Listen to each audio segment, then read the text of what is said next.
Hello, it's Nishita again. Today we are going to complete Morphology Part 2. So instead of running around the bush, let's get directly to our chapter. In Part 1, we had completed till the types of flowers like the hypogynous, epigynous and perigynous. Today we are going to talk about the parts of the flower, which are basically 4 parts. Number 1 is the calyx. Number 2 is the corolla. Third is the androecium. And last but not the least is the gynoecium. Okay. And we'll talk about each of them individually. First, let's see the symbols for each one of them. Calyx is denoted by K, corolla by C, androecium by A, and gynoecium by G. Okay. These calyx are also called as sepals, and corolla is also called as petals. Okay. First of all, let's talk about the aestivation. Aestivation is basically the arrangement of the sepals or petals on the flower, and there are 4 types of aestivations. Number 1 is the valvate aestivation. In this type, the margins of the sepals or petals just touch each other and do not overlap. Number 2 is the twisted aestivation. In here, the margins overlap each other but in a particular direction. Alright, okay, you get that, a direction over here. Number 3 is the imbricate aestivation. Over here also overlapping happens, but it is not in any particular direction. Okay, it happens just anyhow. And 4th one is nothing but the vexillary aestivation, which is also called as papilionaceous. Papilionaceous. I hope the spelling is right. Naceous. Yep. There's no E here. Yeah. Papilionaceous. And over here there is one large standard, 2 lateral wings and 2 anterior keels, which are usually fused. Okay, this is the standard, these are the lateral wings, and these are the keels. Now let's see the examples of each one of them. First of all, valvate. Now the trick is very beautiful heart. V stands for valvate, B stands for brassica, and C stands for calotropis. Next trick is about the imbricate. Next trick is twisted, which is China lady in cotton top. China lady in cotton top. Now China is basically China rose, lady is lady's finger, cotton is cotton, and T is twisted. The trick for imbricate is imported, car, and gold. Right. Imported is for imbricate, car is for cassia, and G is for Gulmohar. Okay. And lastly, vexillary. The example is the whole Fabaceae family, consisting of all the peas and beans. Okay, peas and beans. That's it. We are done with aestivations, the explanation, and also the examples with the tricks. I hope these tricks help you. Now let's talk about the androecium. Androecium is basically the male reproductive part of the flower, okay, and it consists of stamens. Okay, now we all know what stamens are because there are only a few months left for examination, but I'll still tell you because it's kind of my job right now. Yeah, so stamens basically consist of anther and the filament. Okay, let me draw a diagram here. This anther is basically bilobed. Okay, now this is lobe number 1 and this is lobe number 2. This is the anther, this is the filament. Now each lobe has 2 further chambers. Okay, 1 chamber, 2 chamber, 1 chamber, 2 chamber. Okay, done.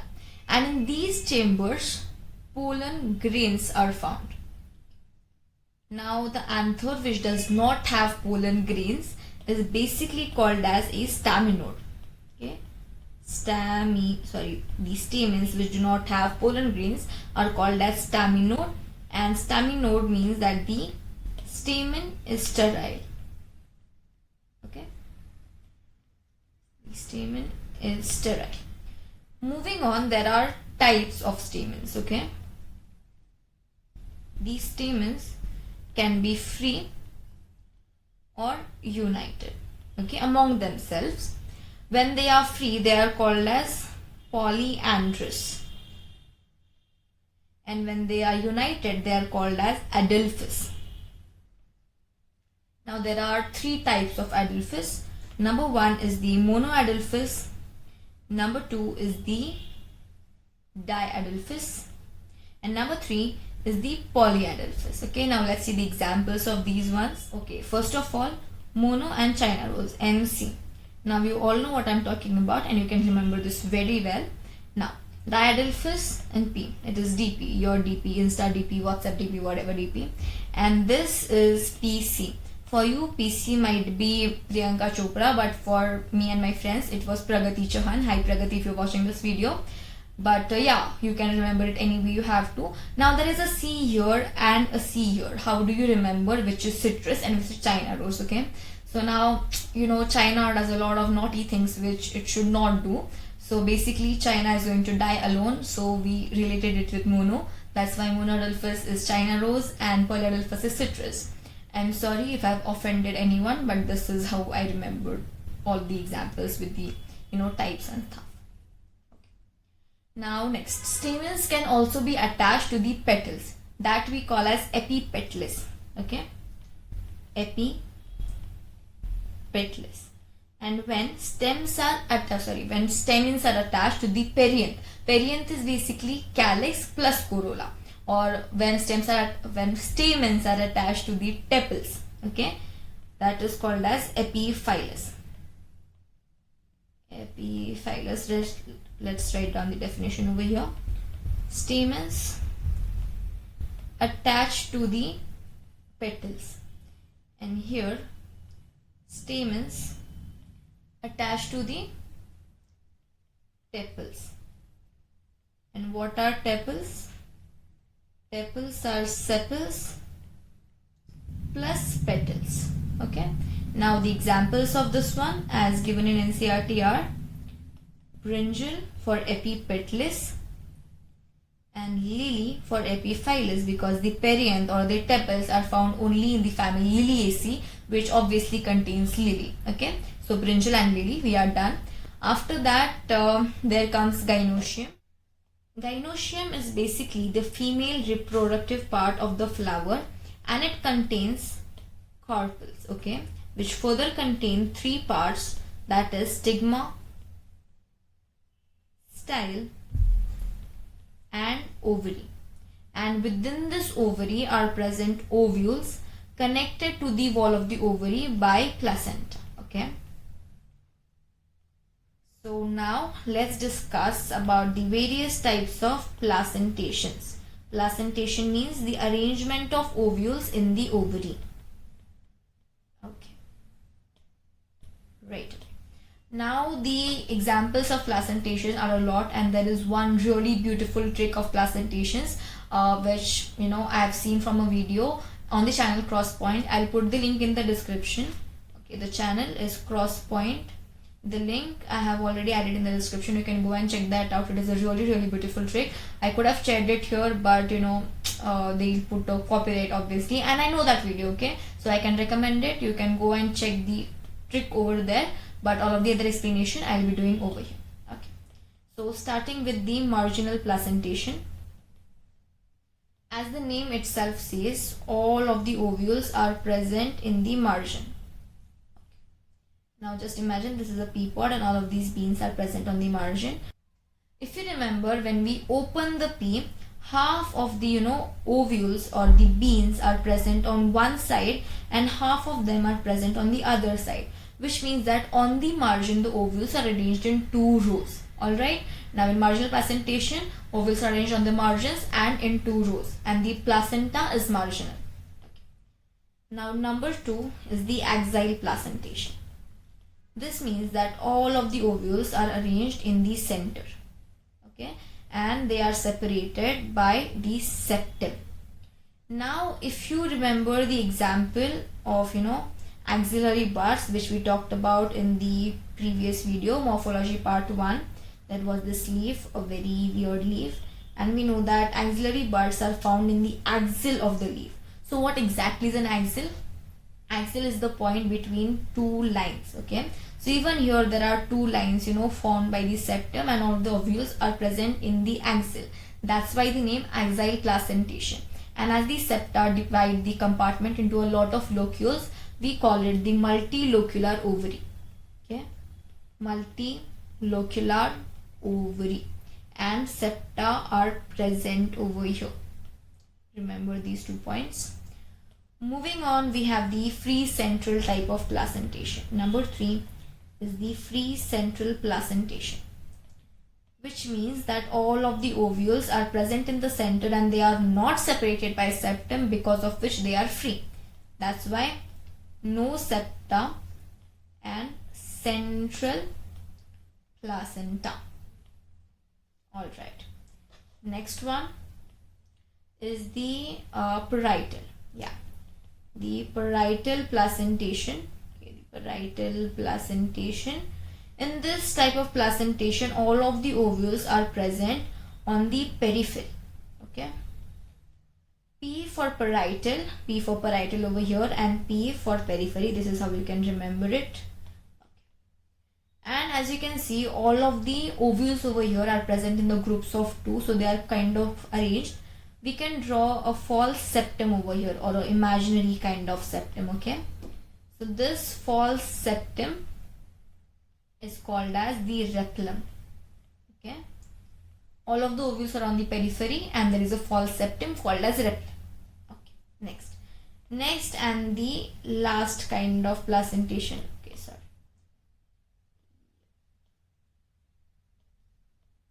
Is the basal placentation. As the name suggests, there is a basal placenta and only one ovule. Okay, there is like single ovule and a basal placenta.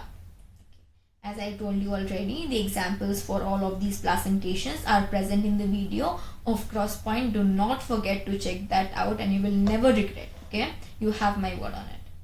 Actually, there is this one point that I forgot to tell you in the gynoecium part, which is about syncarpus and apocarpus.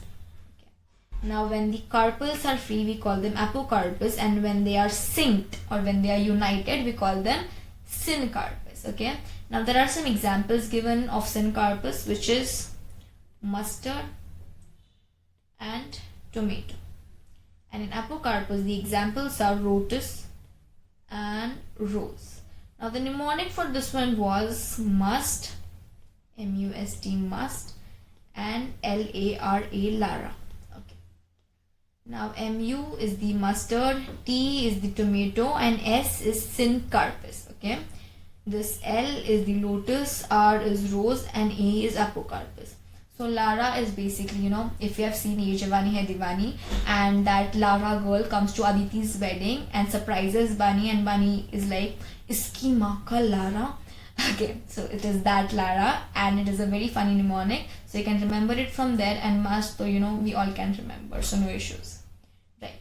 Now moving on to our next point, which is the fruit. Right. Now fruits are basically of 2 types. The fruit wall is basically of 2 types. It is either dry or it is fleshy. Okay. Now when the wall is fleshy, we call it pericarp. Okay. And this pericarp has 3 parts. Okay. One is epicarp, then the mesocarp, and the endocarp. To understand all of these walls, we'll have to take some examples. Let's go by the examples of NCERT, and for 1 minute please assume that this is some kind of a mango. Okay, please, I beg you, this is a mango. Okay, I promise this is a mango.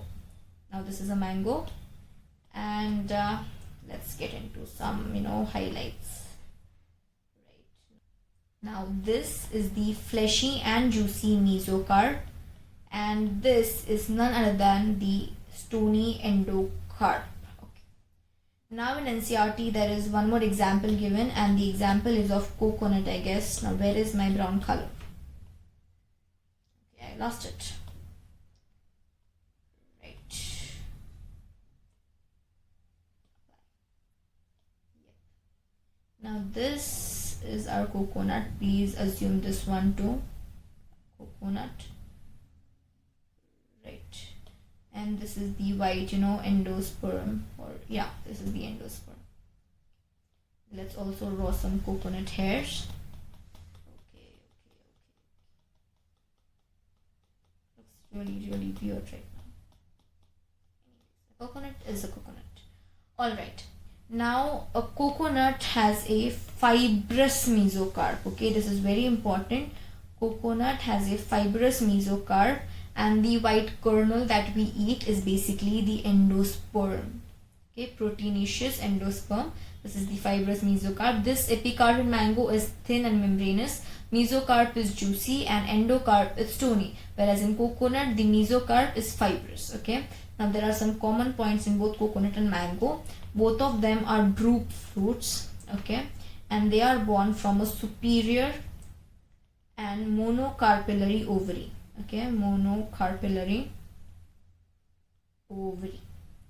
Alright, drupe fruit, superior monocarpellary ovary, and you'll have to remember all of these points because all of them are given in NCRT, so you cannot skip any one of them. Okay, now let's talk about the seed, which is our next topic. Seed. This seed basically consists of two parts. One is the seed coat and the another one is the embryo. The seed coat has the outer layer of testa and the inner layer of tegmen.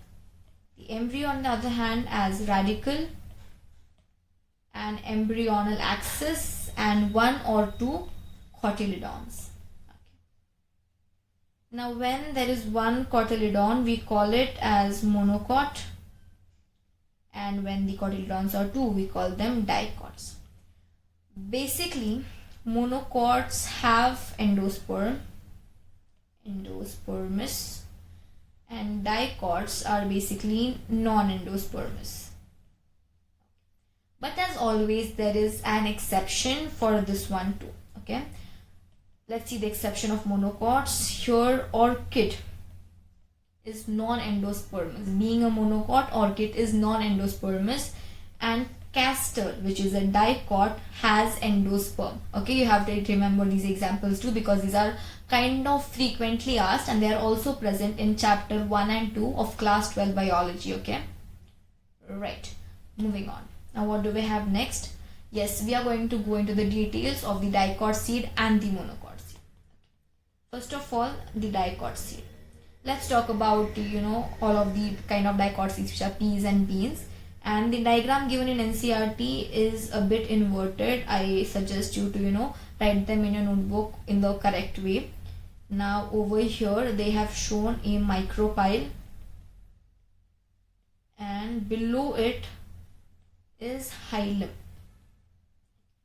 Micropyle is basically a pore for the exchange of nutrients and water and gases, whereas hilum is a scar. Okay.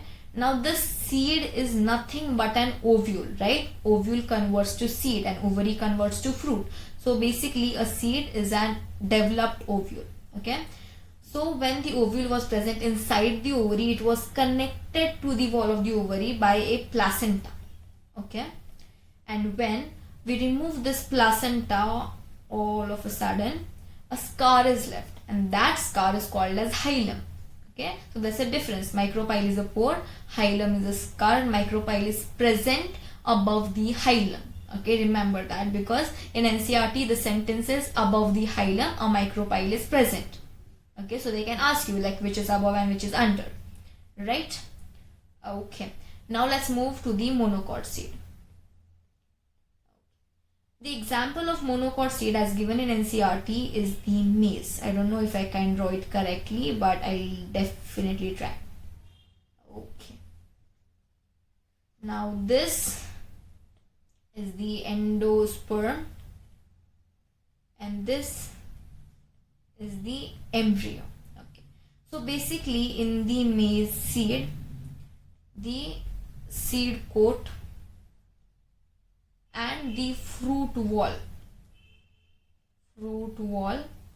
are kind of fused. Okay, these two are fused. You have to remember this one. It is really important. They are fused. Okay, and this is the aleurone layer which separates the endosperm from the embryo, and it is triploid and proteinaceous. Okay, and as we know in monocots only proteinaceous. Okay, as we know in monocots only one cotyledon is present. We call that cotyledon as scutellum, and this is also really important. And there is one more thing found in the embryo, two things actually. One is the coleorhiza and another one is the coleoptile. Okay, this is coleorhiza and this is the coleoptile. Now coleorhiza covers the radicle. Okay, this is the radicle, and coleoptile covers the plumule. Okay, this is the plumule. P for plumule, and here is also a P in coleoptile, R for radicle, and R is present in coleorhiza. That's how you can remember the synchrologies of both of them. And I don't think there's anything more to this diagram. Okay, we are done. It's a maize seed, and this is monocot, and the one cotyledon is called as scutellum. Aileron layer is 3N. Scutellum is 2N actually. This is the embryo. This is the endosperm. Fruit wall and seed coat are fused, which is a very important point, and you have to remember this one. Okay. Now we're also done with dicot seed and monocot seed. Let's see what we have next. Finally, we are going to end this chapter with all of the families. Okay. First of all, let's discuss the formulas for all of these groups, and then we'll be pit-patting those formulas, and after that we'll talk about the details of each and every family individually. Okay. So yes, number 1 is Fabaceae. Number 2 is Solanaceae. Number 3 is Liliaceae. And number 4 is the Brassicaceae. Okay, let's take this Solanaceae a bit down. Okay, alright. Now let's see the formulas of each one. Okay, there are some things that you need to remember. Fabaceae alone is zygomorphic. Okay, it means it can be cut into two halves from only one side. All of the others are actinomorphic. They can be cut into two equal halves from any side or whichever side you want to. And all of them are bisexual. Okay, are bisexual. Now let's talk about the calyx, corolla, androecium and gynoecium. Calyx, corolla, androecium and gynoecium. Here it is perianth, androecium and gynoecium because it is Liliaceae. The calyx and corolla are fused to form the perianth. Lastly, Brassicaceae is calyx, corolla, androecium and gynoecium. In all of these families, the gynoecium is, the flower is hypogynous, which means the ovary is superior, and the the rhythm is 1 2 3 2, and all of these ovaries are fused, meaning they are syncarpous. Okay, all of these ovaries are superior and syncarpous. Alright, 1 2 3 2. Right, and that's one more important point. Fabaceae is pentamerous. It means all of the calyx and corolla are in the multiples of 5. The Solanaceae is also pentamerous. Liliaceae is always 3. Okay, it has 3 number. It is third in the sequence. Even the gynoecium, it has 3 carpels, and it is also trimerous. Brassicaceae is tetramerous. Okay, penta penta tri tetra 1 2 3 2. Okay, now this one. In Fabaceae, the Androecium is diadelphous. Okay, diadelphous, and we know the meaning of diadelphous, which means 2 bundles. Now if you look at the diagram given in NCERT more correctly and more deeply, you can find those 2 bundles, and they go like this. This is 1 plus 9. Okay, 1 stamen alone and 9 stamens fused to form another bundle. So it is 1 plus 9 fused. Now the calyx in Fabaceae is vexillary. It has vexillary aestivation. So the code is 1 plus 2 plus 2 fused. This 1 is the standard, 2 are the lateral wings, and this 2 fused are the 2 anterior keels. Okay. and the calyx has 5 sepals in a valvate condition. That's why they are also fused, right? For Solanaceae, the trick is 5 5 5 fused. Okay, remember it this way, 5 5 5 fused Solanaceae. Don't go into the details and the image and the diagram. Okay, leave it there. And the corolla is attached to the Androecium. Okay, example of Solanaceae is brinjal, and we saw that epipetalous. Epipetalous meaning the stamens are attached to the petals, and the example was brinjal, and we also wrote the family over there, which was Solanaceae. Okay, it was Solanaceae, right? That's why Androecium is attached to the corolla, and we show that over the upper bracket to show that they are attached, right? Now Liliaceae. In Liliaceae, everything is 3. Okay, so Androecium is 3 plus 3 and perianth is 3 plus 3. It is fused over here because calyx and corolla are fused to form the perianth. In Androecium, we write 3 plus 3 because 3 stamens are attached to the calyx and 3 stamens are attached to the corolla. Okay, moving on to the last, Brassicaceae. Now the Androecium of Brassicaceae has a tetradynamous condition. Let's see what a tetradynamous condition is. Okay, in Brassicaceae, the 2 outer short stamens are present and there are 4 inner long stamens. Okay, this is the tetradynamous condition. That's why we are going to write 2 plus 4 in Androecium, 4 in calyx, and 2 plus 2, 4 in corolla and 2 plus 2 in calyx, because in Brassicaceae the outer one is the imbricate kind of aestivation and the corolla has a valvate kind of aestivation. Valvate and imbricate. Now there's one important thing that you have to remember over here. In all of these formulas, the smaller number comes first and then the bigger number. It is 1 plus 9, not 9 plus 1. Okay, it is 1 plus 2 plus 2, and here also it is 2 plus 4, not 4 plus 2.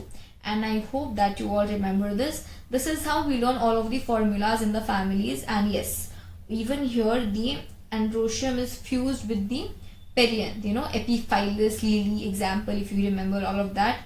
Yep, it is fused. I don't think both of these are fused. Yes, rest everything is right. Now the details of every family we are going to study in a comparative way, so that it is easier for us to remember and recall all of these stuff, because it is pretty huge in NCERT and mostly all of the students skip it. But if you know the stuff and you have a very good hand on it, then all of the examples and the questions will seem really easy. Let's see how do we remember all of this. Okay, so family, basically Fabaceae means vexillary aestivation, and we saw that vexillary is also called as papilionaceous. That's why Fabaceae was initially known as the Papilionidae family. Papilionidae family. Okay, please don't focus on the spelling because they might be wrong. Just bhavana posila paise. Yes, Solanaceae is basically the potato family because it has potato, brinjal, tomato. Okay, but it is the potato family. And Liliaceae is basically the monocot family. Okay, now we are done with the name of the families. The stems. Fabaceae means it has peas, and we know that peas have tendrils. And why do we use tendrils? They use tendrils to climb any support beside them or near them. That's why they are climbers. Okay, Solanaceae are basically found underground. Okay, and there is nothing given about Liliaceae. Now leaves. All of the 3 families have alternate kind of leaves. Okay, so here is alternate, and once again alternate. Right. Now there's reticulate venation present in the first 2 families. Reticulate, and parallel venation. The first one is stipulate. Stipulates meaning on the base of the leaves there are 2 leaf-like structures called as the stipules. Whenever the stipules are present, we call the plant as stipulate, and when the stipules are not present, we call them exstipulate. So rest of the 2 families are exstipulates. Okay, exstipulate. Okay, and one more thing, leaves are pulvinate in Fabaceae. Pulvinate meaning pulvinous is present. Now what is a pulvinous? When the leaf base swells in leguminous plants, it is called as the pulvinous. We studied this in the leaves part, when we were studying the leaf base, petiole and the lamina, that's where we discussed this thing. Okay, and these two are not pulvinate. Okay, and there's one more thing I was about to tell you, which is yeah, right. Now, as Fabaceae is a dicot, because peas and beans all are dicots, so these are non-endospermous. But the rest two families are endospermous. Okay, because potato, it has so much of endosperm in it, you just can see it with your eyes. You don't even have to remember it, you know it already. It is endospermous, right? Now, calyx.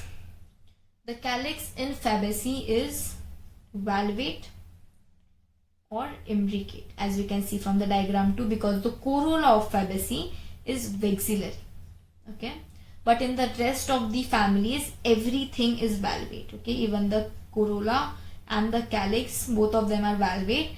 And in Liliaceae, the calyx and corolla fuse to form the perianth. That's why the perianth is valvate. Okay, you remember this formula, 3 plus 3 fuse, right? It is the valvate arrangement. Now, Androecium in Fabaceae is diadelphous, if you remember. Diadelphous, which means 1 plus 9, okay? 1 single stamen and 9 stamens fused. The Androecium in Solanaceae is, how's it? Okay, yeah, it's epipetalous. Brinjal example is coming a lot often, right? Epipetalous, and lily, the Androecium is attached to the, perianth. That's why we call it epiphyllous. In Gynoecium, we'll be talking about the placentation. So in Fabaceae, the Gynoecium kind of has marginal placentation, as we know, because peas have marginal placentation. And the Gynoecium means the placentation in rest of the families is axile placentation. Okay, and there's one important point over here. In Solanaceae, the placenta is swollen, as you can see from the diagram too. Okay, placenta is swollen. It is basically like this, very, very, very swollen in the diagram too, and the ovules are present around it with their septa. Okay, this is the placenta, all of these are the ovules, and this is the septa. Okay, now finally the seed, right? Here, sorry, the fruit is remaining. The fruit in the Fabaceae is basically a legume or a pod. In Solanaceae, the fruit is basically capsule or berry, and in Liliaceae, the fruit is capsule mostly and rarely berry. Okay, R for rarely, and R is also present in berry, so rarely berry. Now the seeds, we have to talk about the seeds in all of these three families.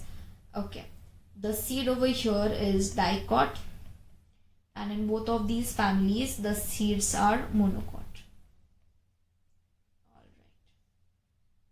Now the inflorescence. Okay, as you can see over here, Fabaceae are the climbers. It means they have unlimited growth. That's why they keep on racing. And I have told about this in Morphology Part 1 too. You can check it out there. That's why only Fabaceae is racemose and the rest of the two are cymose. Okay, so we are done with the details of all the three families. Now let's quickly talk about Brassicaceae too. Okay. Brassicaceae. Yep. The calyx in Brassicaceae and the corolla in Brassicaceae. Okay. The calyx is basically valvate and the corolla is imbricate, and the Androecium kind of has a condition called as the tetradynamis condition. Okay, the tetradynamis condition, which we talked about, 2 small stamens and 4 tall stamens. Alright, and we denote this by 2 plus 4. Right, and they have a cruciform corolla. I don't know what that really means, but questions have been asked really frequently about this. Name the family having the cruciform corolla, so you should know this. And there are some examples like mustard and salvia, and I guess turnip and radish. Yep, turnip and radish. And from this I kind of remember that mustard and salvia have different lengths of anthers present in them. Okay, different length of anthers. Now this point is given in Androecium, but I think I forgot to put it over there. So yes, remember it now. This is all about Brassicaceae and we are kind of totally done. You can also make a table for yourself like this. It is really useful. You cannot differently remember the examples or the details of each and every family, but by comparison you can just directly go like leaves, like alternate, then reticulate and parallel, stipulate, exstipulate. Okay, the thing gets pretty easy for you. Now lastly, we are only left with the examples. Actually there is no trick for this example, but I have done something which was really interesting. I went on to Google and I typed in all of the names of examples like muliachi or ashwagandha or soya bean, pulses, sun hemp, whatever names were there, and I made collages like this. Then I used to close my eyes for I used to first see those images, then close my eyes, and I used to write down whatever I remembered. And after doing this for 5 or 6 times, I had practically memorized all of the examples by the pictographic memory or the visual memory. I have this collages to you can take the screenshot and make work easier for you, or if you like tricks for examples, then you can do that for yourself. You can make your own tricks, or there are some videos which have tricks, but I think that this pictographic memory thing quite vibed with me and it really helped me. Or you can make your own collages too. After you close your eyes, you can literally see all of the images and the things get pretty easier. Okay, so practically we are at the end of this chapter, and I hope that I helped you remember some of the points in morphology and make this chapter at least a bit easier for you guys. I love teaching this chapter myself and I hope that you enjoyed it too.